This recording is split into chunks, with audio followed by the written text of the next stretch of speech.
होई वही जो राम रचि राखा, को करि तरक बड़ा वैसा का।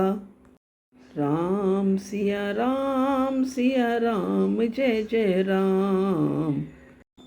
जय श्री राम दोस्तों, रामचरितमानस अर्थ सही चैनल पर आपका स्वागत है। रावण, कुंभकर्ण और विभीषण को सबको वर देने के बाद भगवान ब्रह्मा जी वहां से चले गए और वे तीनों भाई हर्षित होकर लौट गए। और बाद में फिर रावण का मंदोदरी नाम की कन्या से विवाह हो गया। तो आज के वीडियो में देखते हैं और इस प्रसंग में आगे क्या हुआ है। तो शुरू करते हैं। तिनहि देई वर ब्रह्म सिधाए, हर्षित ते अपने गृह आए। मैं तनुजा मंदोदरी नामा, परम सुंदरी नारी ललामा। उनको वर देकर ब्रह्मा जी चले गए और वे तीनों भाई हर्षित होकर अपने घर लौट आए। मैं दानव की मंदोदरी नाम की कन्या परम सुंदरी और स्त्रियों में शिरोमणि थी। सोई मैं दीन राव नहीं आनी, होए जात धान पति जानी। हर्षित भयो नारी भल पाई, पुनि दो बंधु ब्याहे सिचाई। मैंने उसे लाकर रावण को दिया।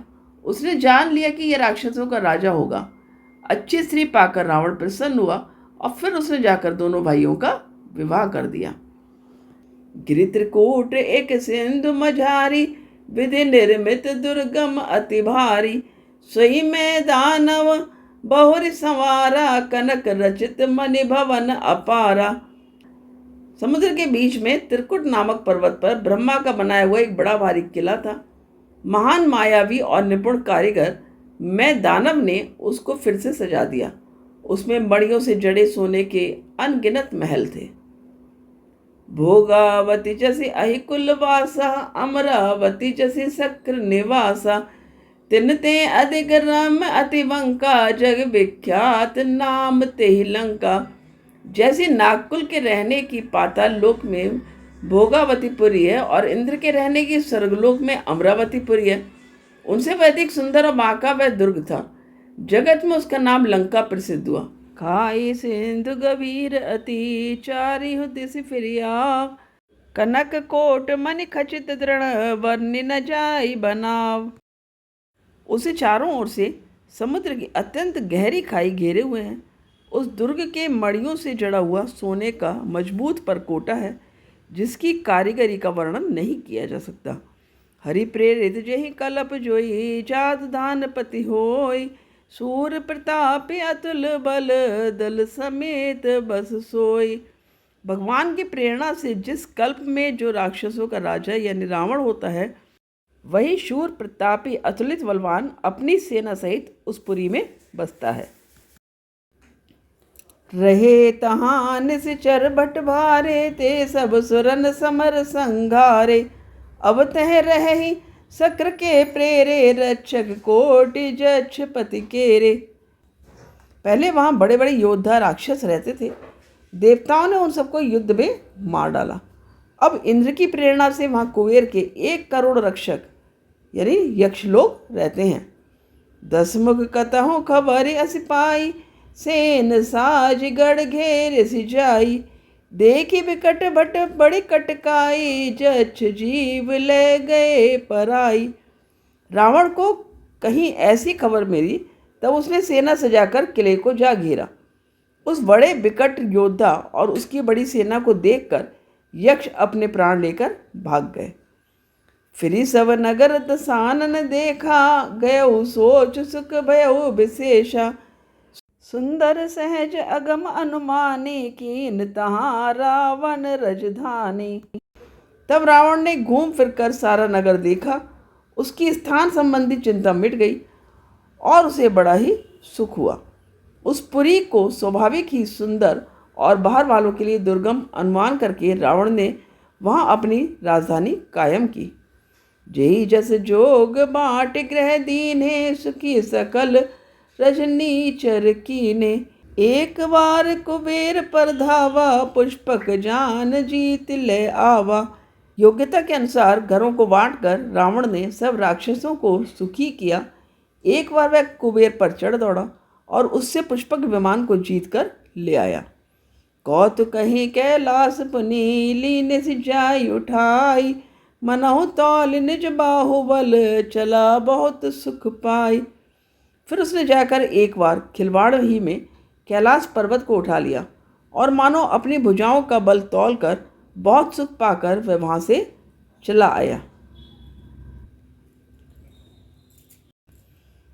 सुख संपत्ति सुत सेन सहाई, जय प्रताप बल बुद्धि बढ़ाई। नित नूतन सब बाढ़त जाई, जिमि प्रतिलाभ लोभ अधिकाई। सुख संपत्ति पुत्र सेना सहायक जय प्रताप बल बुद्धि और बड़ाई, ये सब उसके नित्य नए वैसे ही बढ़ते जाते थे जैसे प्रत्येक लाभ पर लोभ बढ़ता है। अति बल कुंभकर्ण अस भ्राता, जेहि कहूँ नहीं प्रतिभट जग जाता। करई पान सो वही छठ मासा, जागत होई तिहु पुर त्रासा। अत्यंत बलवान कुंभकर्ण सा उसका भाई था, जिसके जोड़ का योद्धा जगत में पैदा ही नहीं हुआ। वह मदिरा पीकर 6 महीने सोया करता था। उसके जागते ही तीनों लोकों में तहलका मच जाता था। जौ दिन प्रति आहार कर सोई, विश्व वेग सब चौपट होई। समर धीर नहीं जाई बखाना, तेहि सम अमित वीर बलवाना। यदि वह प्रतिदिन भोजन करता तब तो संपूर्ण विश्व शीघ्र ही चौपट यानी खाली हो जाता। रणधीर ऐसा था कि जिसका वर्णन नहीं किया जा सकता। लंका में उसके ऐसे असंख्य बलवान वीर थे। बारिदनाद जेठ सुत तासु, भट महु प्रथम लीक जग जासु। जेहि न होई रन सन्मुख कोई, सुरपुर नितहि परावन होई। मेघनाद रावण का बड़ा लड़का था, जिसका जगत के योद्धाओं में पहला नंबर था। रण में कोई भी उसका सामना नहीं कर सकता था। स्वर्ग में तो उसके भय से नित्य भगदड़ मची रहती थी। कुमुख कंपन कुल सरद, धूम केतु अतिकाय। एक एक जग जीती सक, ऐसे सुभट निकाय। इसके अतिरिक्त दुर्मुख, अकंपन, वज्रदंत, धूमकेतु और अतिकाय आदि ऐसे अनेक योद्धा थे जो अकेले ही सारे जगत को जीत सकते थे। काम रूप जानहि सब माया, सपने हो जिनके धर्म न दाया। 10 मुख बैठ सभा एक बारा, देख अमित आपन परिवारा।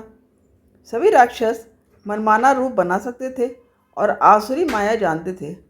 उनके दया धर्म सपने में भी नहीं था। एक बार सभा में बैठे हुए रावण ने अपने अगणित परिवार को देखा। सुत समो जन परिजन नाती, गनय कुपार निशाचर जाति। सेन बिलो की सहज अभिमानी, बोला वचन क्रोध मत सानी। पुत्र पौत्र कुटुंबी और सेवक ढेर के ढेर थे। सारी राक्षसों की जातियों को तो गिन ही कौन सकता था। अपनी सेना को देखकर स्वभाव से ही अभिमानी रावण क्रोध और गर्व में सनी हुई वाणी बोला। सुनहु सकल रजनीचर जूथा, हमरे बैरी विबुध बरू था। ते सन्मुख नहीं करहि लड़ाई, देखी सबल रिपु जाहि पराई। हे समस्त राक्षसों के दलों, सुनो, देवतागण हमारे शत्रु हैं। वे सामने आकर युद्ध नहीं करते, बलवान शत्रु को देखकर भाग जाते हैं। तेन कर मरन एक विधि होई, कहो बुझाई सुनहु अब सोई। दुज भोजन मक होम सराधा, सब कह जाई करहु तुम बाधा। उनका मरण एक ही उपाय से हो सकता है, मैं समझाकर कह सकता हूँ, अब उसे सुनो। उनके बल को बढ़ाने वाले ब्राह्मण भोजन, यज्ञ, हवन और श्राद्ध, इन सब में जाकर तुम बाधा डालो। क्षुधा छीन बलहीन सुर, सहज ही मिलियहि आई। तब मारी हूँ कि छाड़ी हूँ, भली भांति अपनाई। भूख से दुर्बल और बलहीन होकर देवता सहज ही में आ मिलेंगे, तब उनको मैं मार डालूंगा, अथवा भली भांति अपने अधीन करके सर्वथा पराधीन करके छोड़ दूंगा। तो आज के पाठ का यहाँ पर विश्राम लेते हैं, कल पुनः मिलेंगे। जय श्री राम, धन्यवाद।